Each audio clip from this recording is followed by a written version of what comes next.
d'apaisement, j'ai besoin d'un climat de paix. Vous disiez que le président Ouattara est le frère de votre père.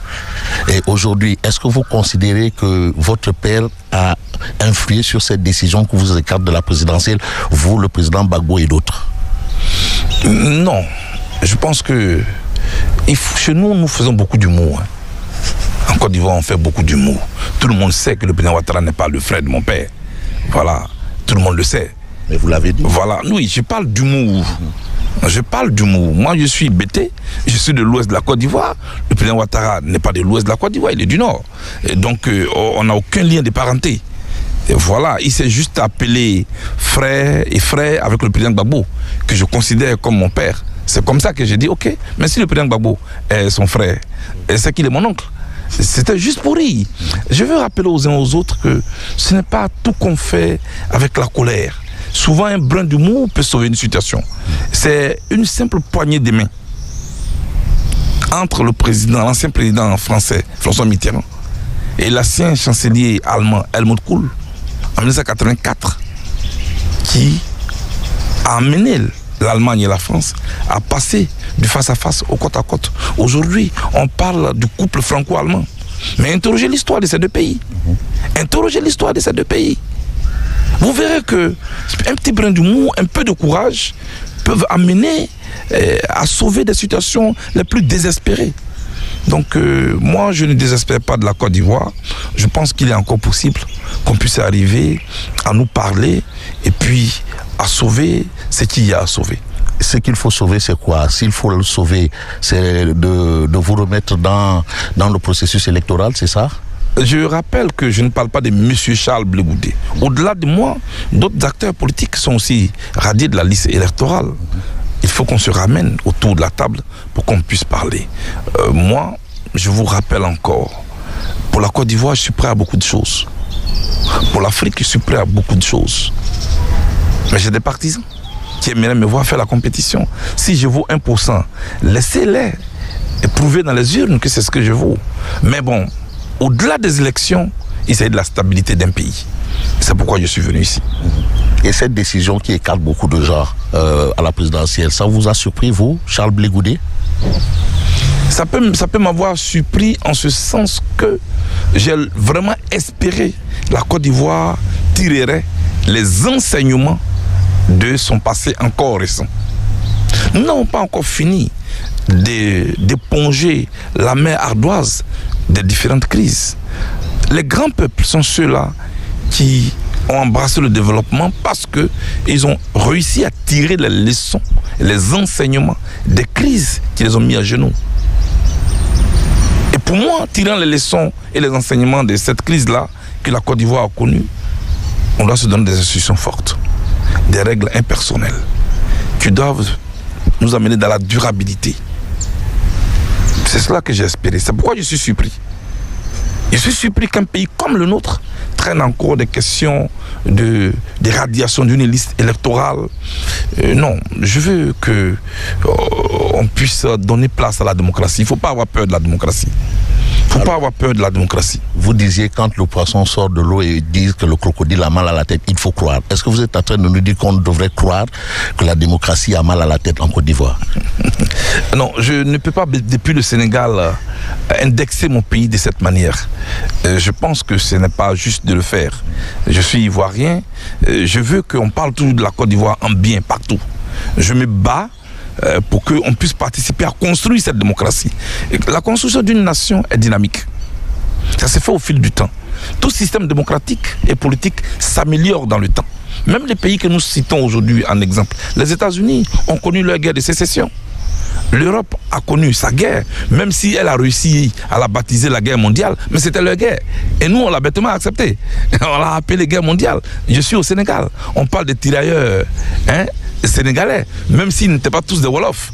Mais c'était les Africains en général qu'on a nommés ainsi. Ce qu'il faut faire, c'est de croire dans les capacités de nos pays à accepter, à construire la démocratie. Il ne faut pas avoir peur de la démocratie. Il ne faut pas avoir peur de la paix. Je dis qu'il ne faut pas avoir peur de la paix parce qu'il y a des gens qui vivent des guerres. Et il y a ceux qui vivent la guerre. Ceux qui vivent la guerre cherchent des solutions pour construire durablement la paix. Ceux qui vivent de la guerre n'ont pas intérêt à ce qu'on s'asseye pour parler. Et moi, je veux qu'on s'asseye. Et qu'est-ce que vous attendez de cette institution que vous avez visitée aujourd'hui dans justement votre volonté de paix et de démocratie? Les Nations Unies sont une plateforme à la recherche de la paix. Il faut aller interroger l'histoire pour savoir à quel moment ils ont été créés. Donc, je suis venu pour les inviter à davantage jouer le rôle pour lequel ils ont été créés, c'est-à-dire faire la paix dans le monde. C'est tout, pas plus ni moins. Et vous pensez qu'ils vont réagir positivement en votre faveur, non? En faveur de ceux qui ont été exclus? Je ne demande pas à ce qu'ils réagissent en fonction ou en faveur de qui que ce soit. Je leur demande de nous aider à nous asseoir pour qu'on puisse se parler. Quand deux personnes se battent, on va chercher une troisième personne pour les faire asseoir. C'est de cela qu'il s'agit. Il ne faut pas faire comme le mouton qui, lorsque la fille du roi était au bord de la rivière, qu'on disait va chercher les humains pour qu'ils puissent se séparer. Il dit non, ça c'est entre eux humains, ça ne me concerne pas. Mais quand la fille du roi est décédée, quand ceux qui sont venus au funérailles devaient être nourris, c'est les moutons qu'on a tués. Voilà.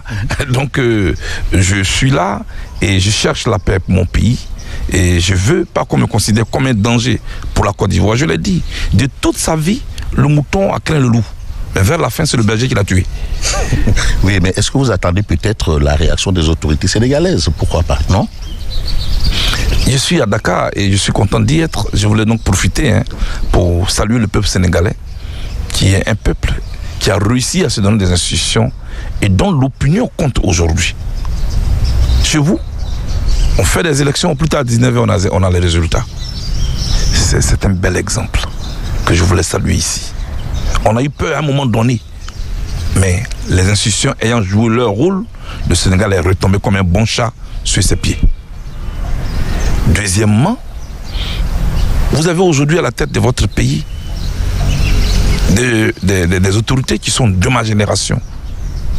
L'échec du président Diomaye Faye, l'échec du premier ministre Ousmane Sonko, ce sera l'échec de notre génération. À travers eux, là, nous avons l'occasion de prouver qu'on peut être jeune et gérer un État. Voilà l'enjeu qui se joue à partir du Sénégal. Et puis, vous me posez une question. Je suis radié de la liste électorale. Mais il y a un an, Ousmane Sonko était radié de la liste électorale. Aujourd'hui, c'est eux qui font la liste électorale. Il y a un an, des gens avaient encerclé sa maison. Mais est-ce qu'eux, ils savaient que la maison de celui qu'ils étaient en train d'encercler serait le premier ministre il y a quelques mois? Ceux qui sont allés arrêter en son temps M. Diomaye Faye, aujourd'hui président de la République, à son bureau, est-ce qu'ils savaient que celui qu'ils étaient en train de menotter était leur futur chef de l'État? Le premier d'aujourd'hui peut être le dernier de demain. Et vice-versa. Voilà la leçon que j'ai tous les détis du Sénégal. C'est pourquoi je suis content d'être ici. Au-delà du représentant du secrétaire général de l'ONU que j'ai rencontré d'autres personnalités. Et puis bon, ça me permettra aussi d'apprendre. On peut aller à la chasse et puis profiter pour couper le roseau. Oui, mais quand le masque doit venir danser chez vous, vous n'avez pas besoin d'aller dans la rue, c'est ça? C'est cela. Oui. Quand le masque arrive chez vous, vous n'avez pas besoin d'aller dans la rue pour le rencontrer, il vient chez vous. Moi, je suis content d'être dans un pays qui est dirigé par des gens qui sont dans la quarantaine. Voyez, on fait mentir ceux qui croient qui laissent croire qu'il faut avoir 60 ans, on dit qu'il est trop jeune. La jeunesse n'est pas un handicap, c'est un atout pour l'Afrique. Tout le monde dit que l'Afrique est l'avenir du monde. Tout le monde y croit, sauf les Africains. Voilà le paradoxe. Et nous avons là l'occasion de prouver le contraire. Est-ce que entre vous vous retrouvez pour essayer d'évoquer ceux qui ont été radiés, pour essayer d'évoquer la situation, ou bien Charles Blé Goudé est, comme qui dirait, dans une action solitaire? Non,